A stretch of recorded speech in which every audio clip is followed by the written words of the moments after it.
বৈষম্য বিরোধী ছাত্র আন্দোলনে আমার অনেক ভাই আহত হয়েছে, আমার অনেক ভাই শহীদ হয়েছে। 2000-এর উপরে শহীদ হয়েছে, 22,000-এর উপরে আহত হয়েছে। আমি গভীরভাবে স্মরণ করতেছি 1971 সালের সেই যোদ্ধাদেরকে, সেই শহীদদেরকে। আমি আরো গভীরভাবে স্মরণ করতেছি 2024 গণ অভ্যুত্থানের এই শহীদদেরকে। আমি মনে করিয়ে দিতে চাই, দেশ ও দেশের বাইরে যারা আছে, দেশের জনগণ ও প্রবাসী ভাই যারা আছে, সকলকে 1971-এর মুক্তিযোদ্ধারা, 1971-এর শহীদরা যদি এদেশের সম্পদ হয়ে থাকে, তাহলে 2024-এরা এদেশের সম্পদ। প্রিয় দেশবাসী, বাংলাদেশ বৈষম্য বিরোধী ছাত্র আন্দোলনকে আমরা সমর্থন করেছিলাম শুধু এদেশের বৈষম্য দূর করার জন্য, স্বৈরাচার বিরোধী আন্দোলন করেছিলাম। আপনারা জানেন, ফ্যাসিস্ট হাসিনা স্বৈরাচার বিভিন্নভাবে তার এজেন্ডা বাস্তবায়ন করার জন্য এদেশে অনেক কিছু চেষ্টা করেছে। আমরা আজকে যেই 22,000-এর উপরে আহত হয়েছি, কারো হাত নাই, কারো পাও নাই, কারো চোখ নাই। আমরা যারা আজকে আহত হয়েছি এই জাতীয় চক্ষু ইনস্টিটিউটে, আমার অনেক ভাইয়ের চোখ নাই, 2 চোখ নাই, 1 চোখ নাই। আমরা এগুলা সব কিছু নিজেরা মন থেকে মেনে নিয়েছি, কারণ যে আশা নিয়ে রাজপথে নেমেছিলাম, ওই আশা মহান আল্লাহ তাআলা আমাদের পূরণ করেছে।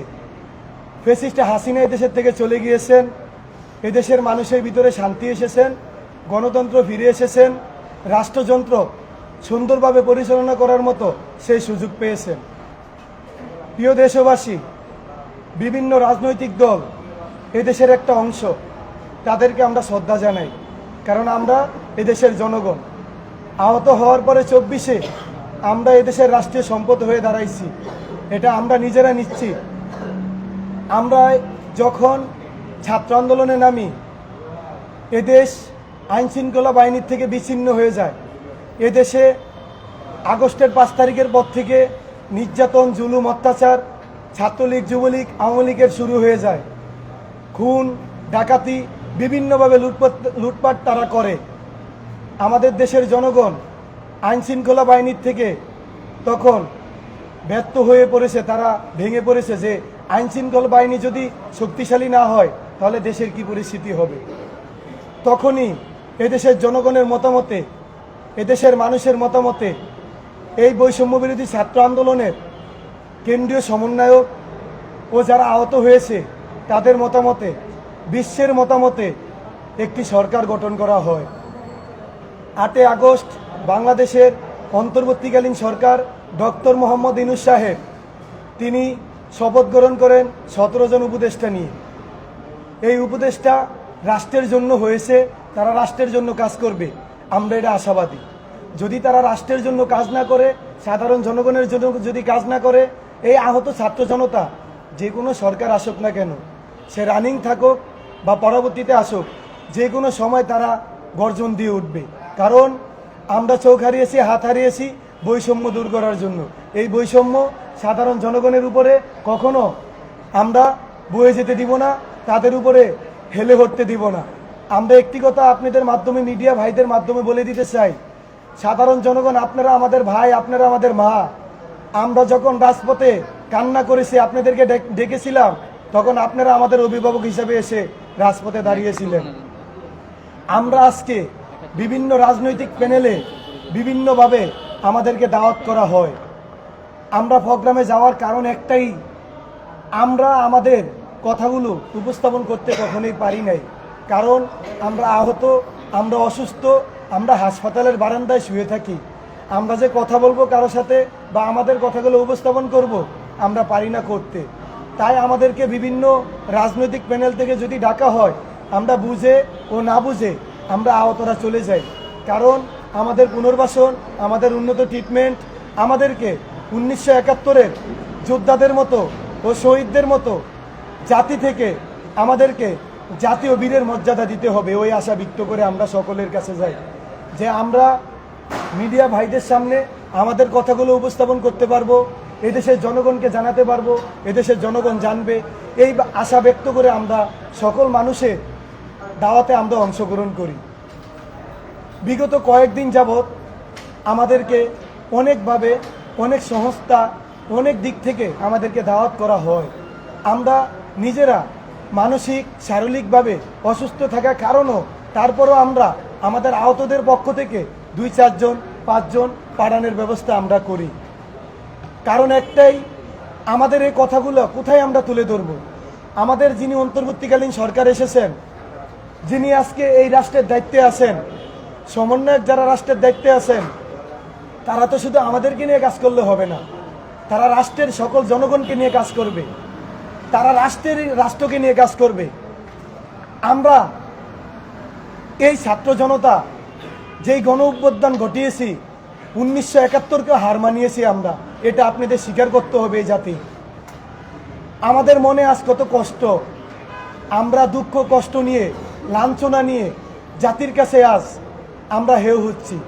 আমাদের সম্মান, আমাদের মান ইজ্জত, রাষ্ট্রীয় সম্পদ হিসেবে আমাদেরকে যেভাবে অপমানী অপদস্থ করা হচ্ছে, আমরা এই রাষ্ট্রের কাছে, এই দেশের কাছে এটা আমরা কখনো আশা করিনি। বিভিন্ন রাজনৈতিক দলগুলো আমাদেরকে যখন দাওয়াত করে 10 জন 15 জন 50 জন নিয়ে যাওয়ার জন্য, তখন তো আমরা যাই, কিন্তু ওখানে নিয়ে যদি আমাদেরকে অপমানী অপদস্থ করা হয়, ওটা তো রাষ্ট্রীয় সম্পদকে অপমানী অপদস্থ করা হলো। ওটা তো মিডিয়া ভাইদের যারা দায়িত্বে আছেন, আপনাদের ছেলেদেরকে, আপনাদের মেয়েদেরকে, আপনাদের ভাইদেরকে, এই দেশের সাধারণ জনগণের ছেলে ও ভাইদেরকে, আপনাদের বাবাদেরকে অপমানী করা হচ্ছে।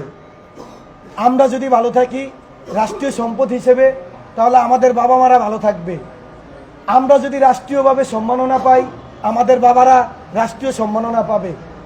আমাদের ইজ্জত যদি রাষ্ট্র দেয়, জাতি দেয়, তাহলে আমাদের বাবা মারা, ভাই বেরাদার, আত্মীয় স্বজন সকলেই এই জাতির কাছে মাথা উঁচু করে কথা বলতে পারবে। আমরা কখনোই এই মুখে বলি নাই যে 1971-এর সংবিধান বন্ধ করে দেওয়া হোক। আমরা বলেছি 24-এর সংবিধান 1971-এর সংবিধানের সাথে একত্রিত করা হোক। 24-এর যোদ্ধা, 1971-এর যোদ্ধা, তারা আমাদের ভাই, তারা আমাদের মা, তারা আমাদের বাবা। তাদের কারণে আমরা বাংলা ভাষা শিখেছি, তাদের কারণে আমরা বাংলাদেশ দেখেছি। আজকের এই 24-এর যারা যোদ্ধা আছে, তাদের কারণে আপনারা দেখেছেন ফ্যাসিস্টে হাসিনা, স্বৈরাচারের মতো ফেরাউন এদেশ থেকে চলে গেছে। এদেশের মানুষ আজ বুক উঁচা করে কথা বলতে পারতেছে। মিডিয়া গণমাধ্যম আজকে যে কোনো খবর প্রচার করতে পারতেছে এই 24-এর যোদ্ধাদের জন্য। মিডিয়া গণমাধ্যম আজকে সব প্রচার করতে পারতেছে। রিস্কাওয়ালা ভাইও দেখি, মুসিওয়ালা ভাইও দেখি মিডিয়ার সামনে কথা বলে তার অধিকার নিয়ে, এই 24-এর যোদ্ধাদের জন্য। এই 24-এর মান ইজ্জত নিয়ে যদি খেলা করা হয়, আহত ছাত্র জনতা কখনো বসে থাকবে না। এই আহত ছাত্র জনতা সাধারণ জনগণের জন্য, এই রাষ্ট্রের জন্য, সোনার বাংলা করার জন্য তাদের জীবন দিতে প্রস্তুত। 1 চোখ দিয়েছি, 2 চোখ দিয়েছি, 1 হাত দিয়েছি, 1 পাও দিয়েছি, আরো দেব। এই রাষ্ট্রকে সুন্দর করে গড়ে তুলব ইনশাআল্লাহ। আমাদেরকে অপমানী অপদস্থ আপনারা দাওয়াত দিয়ে করতে পারেন না। গতকাল আমরা জাতীয় শহীদ মিনারে একটি অনুষ্ঠানে অংশগ্রহণ করি। সেই অনুষ্ঠানের নামও আমি মুখে নিতে চাই না, সেই দলের নামও আমি মুখে নিতে চাই না। সেই অনুষ্ঠানে আমাদেরকে দাওয়াত দিয়ে আহত ও শহীদ পরিবারকে অপমানী অপদস্থ লাঞ্ছিত করে জাতির কাছে আমি এর তীব্র নিন্দা ও প্রতিবাদ জানাই। জাতীয় ঐক্য পরিষদের মুখপাত্র ফারুক সাহেব, তিনি ওখানে উপস্থিত ছিলেন। তিনি ওখানে বক্তব্য দেন বর্তমান যিনি সরকার ডক্টর মোহাম্মদ ইউনূস সাহেব আছেন তাকে নিয়ে। তিনি বিভ্রান্তকর কিছু ওখানে বক্তব্য রাখেন, তিনি উস্কানিমূলক কিছু বক্তব্য রাখেন, কিছু রাষ্ট্রবিরোধী বক্তব্য রাখেন ওখানে। তিনি ওখানে বলতে পারতেন এটা যে আজকে আহতদেরকে এখানে দাওয়াত দেওয়া হয়েছে, আহতদের পুনর্বাসনের ব্যবস্থা করুন, আহতদের উন্নত ট্রিটমেন্টের ব্যবস্থা করুন, আহতদেরকে বীরের মর্যাদা দেওয়া হোক, জাতি ও রাষ্ট্রের কাছে আহতদেরকে তুলে ধরা হোক।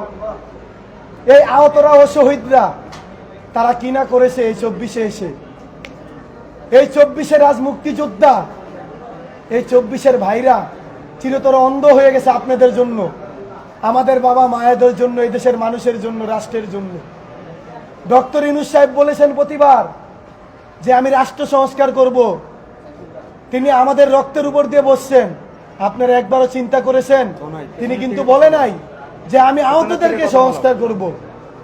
আমরা তাকে বলেছি যে আমরা রাষ্ট্রীয় সম্পদ, দেশের সম্পদ, এদেশের মানুষ সবাই এদেশে থাকবে, এদেশের মানুষ আমাদেরকে নিয়ে কথা বলবে। ফারুক সাহেব তিনি যে বক্তব্যগুলো দিয়েছেন, দেশ ও দেশবাসী মানুষকে সকলকে আমি বিনয়ভাবে অনুরোধ করব, আবেদন করব আপনাদের কাছে, আপনারা তার বক্তব্যটা দেখবেন। তিনি যেই কথা বলেছেন, এই কথার ভিত্তিতে আমার এক ভাই তাকে স্টেজের মাঝখানে গিয়ে তার কথায় ভেটু দিয়ে উঠে। সেই ভাইয়ের নাম হলো সাইফুল। সে বলে যে আপনি যে বক্তব্য দিতেছেন, আহত ও শহীদ পরিবারের মান সম্মান নিয়ে আপনি খেলা করতেছেন। এই কথা বলার পরে জাতীয় ঐক্য পরিষদের মুখপাত্র ফারুক সাহেবের সাথে কিছু ব্যক্তিত্ব ছিল, তার নেতাকর্মী ছিল। আমাদের ওই ভাইয়ের কলার টেনে স্টেজের পিছে নিয়ে যাওয়া হয়, নিয়ে যেয়ে আমাদের ভাইদের উপরে অতর্কিত হামলা করে। আরো দুঃখের বিষয় হলো এই যে আমার বাম সাইডে বসে আছে পঙ্গু ভাইয়েরা, তারা যে আহত হয়েছে এটা তাদের উপস্থাপন বোঝা যায়। সবচেয়ে দুঃখের বিষয় হলো আমার ডাইন চোখ অন্ধ হয়ে গেছে, আমার বাম সাইডে বসে আছে তার ডাইন চোখ অন্ধ, বাম চোখ অন্ধ। এরকম ভাবে আমাদের অন্ধটা কেউ দেখে না, আমাদের আহতটা কেউ বুঝে না। আমার যে সাইফুল ভাই ছিল তার একটা চোখ অন্ধ ছিল। তারা আমার ভাইকে যখন ওখানে কলার ধরে টেনে নিয়ে মারধর করে, আমার ওই ভাইয়ের পক্ষ হয়ে আমরা প্রতিরোধ করার জন্য, ভাইকে ওখানে বাঁচানোর জন্য আমরা আহতরা তখন ওখানে উপস্থিত হই। আমি নিজে তাকে স্টেজের সামনে গিয়ে বলি, আমাকে আপনারা মিডিয়াতে দেখেছেন, সাধারণ জনগণ ও দেশবাসী সবাই, আমি তখন বলি যে আপনি যে কথা বলতেছেন এ কথা সঠিক নয় আহতদের জন্য, এটা আহতদের জন্য খুবই দুঃখজনক। আপনি আহতদের কাছে ক্ষমা চাবেন, জাতীয় ও রাষ্ট্রের কাছে, সকলের কাছে ক্ষমা চাবেন, এদেশের মানুষের কাছে ক্ষমা চাবেন। কারণ আহতদেরকে দাওয়াত দিয়ে শুধু আহতদের কথা হবে, আহতদের বাইরে কোনো কথা হবে না।